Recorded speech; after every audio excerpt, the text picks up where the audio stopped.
in looking at this problem, you have two questions that you're asked to find. The first is the width of the field, and then the second is the maximum height of the field. Okay, so the width of the field is going to be this total length here. And so in order to find the width of the field, you simply find the intercepts, right? It's where the values of y are 0.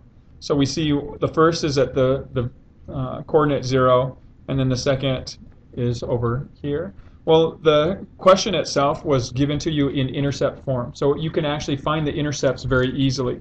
This intercept is the point 0, 0, and this one is the point, again, when you look at the factors. Right, if we take this first factor and we look at what value of x would make that factor equal to 0, the answer is 0. So that's how we got this first one. And then when we look at the second factor, what value of x would give you a 0 in this second factor?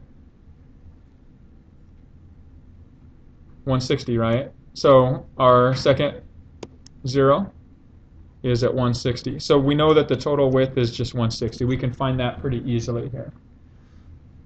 Okay, so take advantage of the form they give you in which they give you the problem. Okay? So you know that the width is 160. Well, there's another property that you know regarding the vertex of this. And the vertex, based on this intercept form, is always going to be located halfway between the two intercepts. So what is the halfway point between 0 and 160? 80, right? So you know that the x-coordinate of 80 is going to be your vertex. And so the max height is just the corresponding y-coordinate for that. So an easy thing to do is just to evaluate this function, plugging in 80 for x.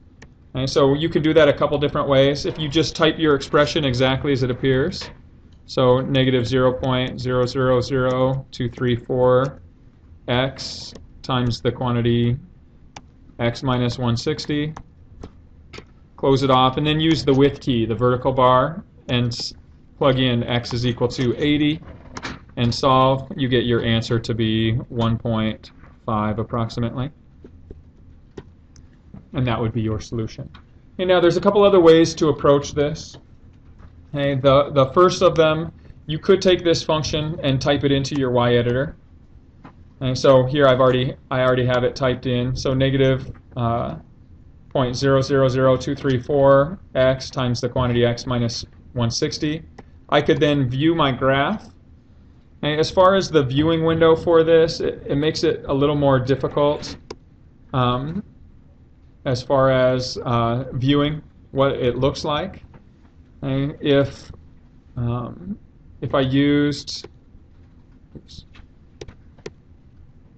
if I wanted this to fit into the information, it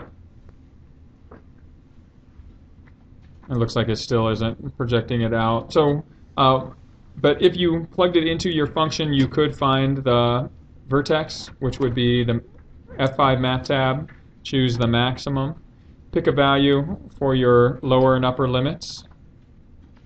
Let me go back to this.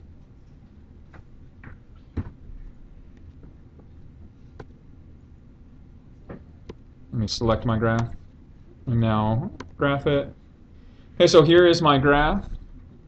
So I can find visually I can find the vertex using the graphing utility, the F5 math tab, choose maximum, pick a lower bound. Well, I already know from this my lower bound can be 0, my upper bound can be 160, and the highest point between those is going to be located at the coordinates 80 and then the 1.5. So you can find that and confirm the second one in that sense.